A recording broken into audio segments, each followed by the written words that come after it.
And we have more breaking news just coming in. Let's go straight to that. Now, shots fired in India-Canada diplomatic war. India's hard-hitting advisory for hate crimes. India says exercise utmost caution in Canada. India says politically condoned hate crimes in Canada. India has also said growing anti-India hate in Canada, underscoring the fact that it is upset over the recent developments in the last few months as far as targeted attack on religious places is concerned, as far as anti-India rhetoric in Canada, which has in fact been at its peak, is concerned. India has once again issued an advisory for hate crimes in Canada, talking about it in great detail about the fact that politically condoned hate crimes in Canada and the growing anti-India hate in Canada is something that India is not happy about. Clearly, shots fired in India-Canada diplomatic war with India's very hard-hitting advisory for hate crimes. And Gaurav Samant, the managing editor, has more on that. Gaurav, this comes at a time when the relationship between the two nations has nosedived in terms of the kind of support that Justin Trudeau has offered to Khalistanis, essentially. India leaving no stone unturned, and clearly in that advisory, mincing no words. Take us through the details of that.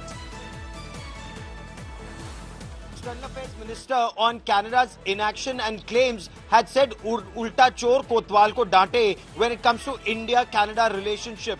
Now it's actually being taken altogether to the next level, where India is saying that one, growing anti-India activities in Canada. Two, very important, this line of India where India says politically condoned hate crimes in Canada and advising every Indian citizen and every Indian student living in Canada to register at the Indian mission, the Indian High Commission and various consulates, whether in Ottawa or in Vancouver or other parts of Canada.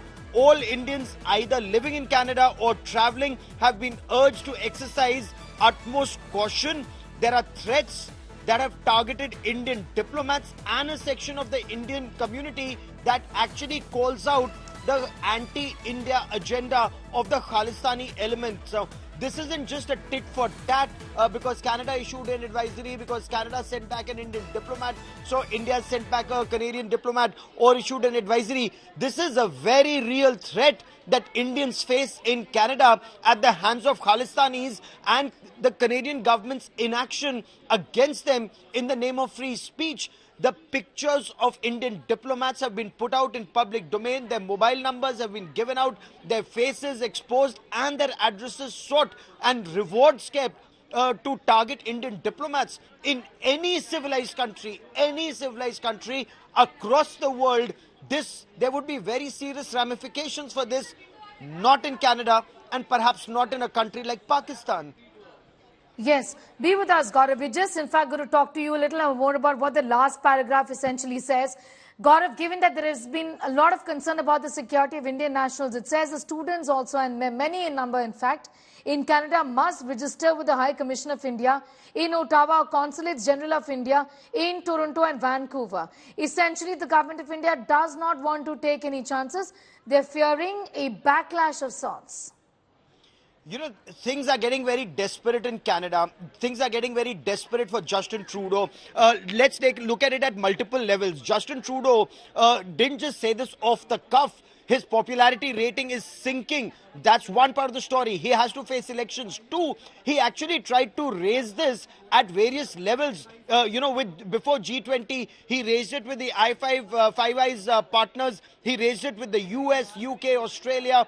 And he didn't get a favourable response. In fact, analysts are saying that he should actually get an Olympic medal for digging himself in a hole. That's point one. Point two, if Canada had to issue such an advisory, why did Justin Trudeau come to India and bring his son along if things are not safe in India? He did that, and at the same time, he's telling others not to travel in India. So he's creating a bogey. The truth is, it's Indians who are unsafe in Canada, Indian nationals, Indian students, and Indian diplomats.